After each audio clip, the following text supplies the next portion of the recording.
Today's book is Being Small Isn't So Bad After All, written by Lori Orlinsky, illustrated by Vanessa Alexander, and read by Lori Orlinsky. Hi friends, my name is Lori Orlinsky and I am so glad to be here with you today. I live in Chicago and that is in the Midwest, and in Chicago it's usually very cold. And I came here today to talk to you about my very first book that I wrote. It's called Being Small Isn't So Bad After All. But before I read the story to you, I want to tell you actually why I wrote the story. So my daughter Haley, who's now 9 years old and in third grade, was bullied when she was little. When she was in preschool, her friends and her teachers did a growth chart activity where they put all the kids' names next to how tall they were. And Haley's friends' names were at the top and the middle of the chart, and Haley's name was all the way at the bottom near the doorstop. And so Haley came home crying, and I asked her what was wrong, and she told me that she was sick and she didn't want to go to school anymore. And because I'm her mom, I knew that wasn't true. I knew she wasn't sick, and I asked her what was wrong, and she finally told me all her friends and her teachers were kind of laughing at her because she was the smallest one in class. They were calling her names like Peanut and Shorty and Munchkin and Squirt. So I really didn't know what to do. So I went on to Amazon like most parents do, and I typed in books for small kids. And guess what? Nothing came up. So then I went to the library and I asked the librarian, "Do you have any books about small kids?" And she said no. So that is why I decided to write Being Small Isn't So Bad After All. I originally wrote the book for my daughter Haley. And then as people started reading it, they realized that they can use it for anything that makes them feel different and special too. So when you hear it, you can take out the word small and you can replace it with tall or red hair or brown skin or curly hair or green eyes or anything that somebody may feel a little bit different. And that's okay. I'm left-handed, so I sometimes replace it with left-handed. So I would love to read you Being Small Isn't So Bad After All. Thank you for listening.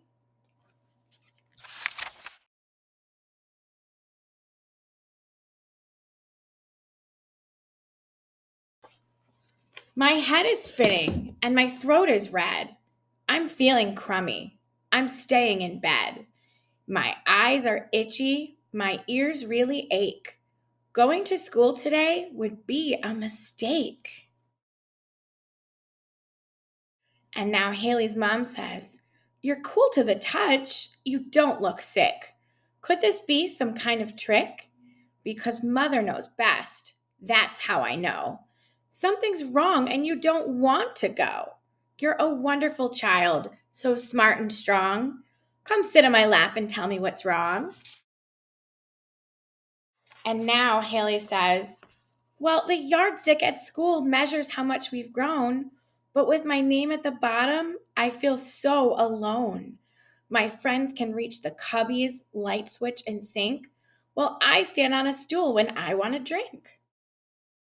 And friends, this picture that you see of the classroom is actually what Haley's classroom looked like when she was in preschool. I really wanted to help her so she remembered this. So when you see all these names of these friends, these are actually Haley's friends from when she was a little girl.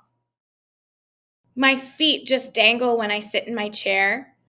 I could only go on rides with a high pony in my hair. The shallow pool water comes up past my nose. My feet always hurt from standing on my toes. She says it seems like sports are made for kids who are tall. I can't even get my hand on the ball. They call me Shorty, Peanut, Munchkin, and Squirt. Looking up all the time makes my neck really hurt. Oh no. Then she tells her mom, "I have to walk twice as fast as my friends. My pants are like tunnels. The hole never ends. And when it's time to form teams, I'm always the last pick. That's why today I'm pretending to be sick. Don't you see that being small really is no fun at all?" So this is really what happened. My daughter Haley pretended to be sick. And now, just like I told her, the mom in the story is going to tell Haley how to feel better. So she says, Oh, honey, try not to feel blue. There's so much that small kids like you can do. When playing limbo, you can get really low. You give others a clear view when seeing a show. Your posture is perfect because you don't slouch. Your whole body can fit on our tiniest couch. You're the last one to get wet when it rains, and you have the most legroom when we fly in a plane. Your feet never touch the end of the bed. You could climb almost anywhere without bumping your head. You can squeeze through a fence to fetch a lost ball and have a shorter drop if you happen to fall. What about class photos? You're the first one they see. You don't have to duck under any branches on a tree. You can wiggle into the cart at the grocery store and squish into the small spaces that you want to explore. I hope you don't feel upset by your height. You can do anything when you give it your might.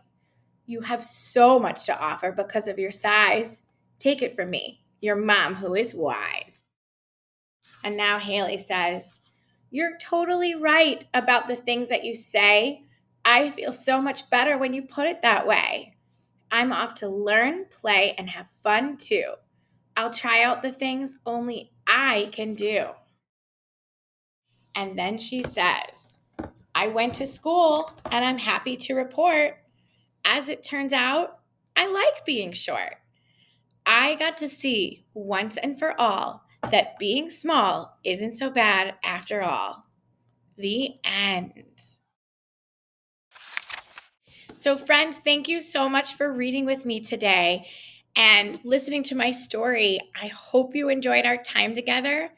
And I have a few questions for you that I think would be great to talk about with your teachers. So, question number 1. Haley's difference was that she was small. My difference is that I write with my left hand. What are some differences that make you special? The second question is, how should you act if you see someone else who is different? Should you be their friend? Should you stay away from them? What should you do?